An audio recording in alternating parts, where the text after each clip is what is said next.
Dalam dunia ni tuan-tuan mulia, kita ada dua janji yang kita kena pegang dengan Allah Ta'ala sampai mati tuan-tuan. Kita janji dengan Allah Ta'ala. Yang pertama, kita berjanji untuk tidak menyembah kepada sesiapa pun di atas muka bumi selain daripada Allah Ta'ala. Saya berjanji semua hidup tak akan sujud kepada selain daripada Allah, tak akan besar selain daripada Allah, tak akan minta kepada selain daripada Allah, tak akan pernah harap kepada selain daripada Allah, tak akan bergantung kepada selain daripada Allah. Itu janji kita tuan-tuan. Dan yang kedua, kita ada janji tuan-tuan, wa ani abuduni alla ta'budu syaitan. Jangan kamu sembah syaitan, jangan jadikan musuh Allah sebagai teman kamu.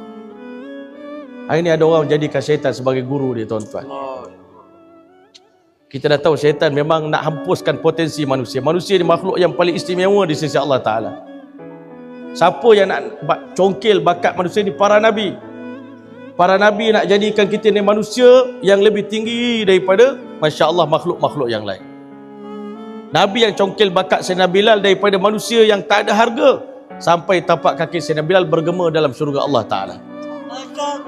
Itu kerja Nabi-Nabi, congkil bakat manusia.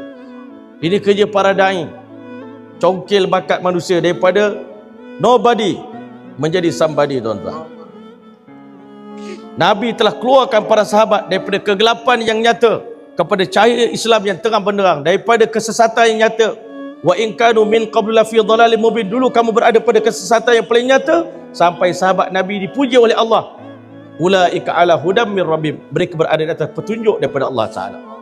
Seburuk-buruk manusia jadi sebaik-baik manusia, calon ahli neraka jadi calon ahli syurga.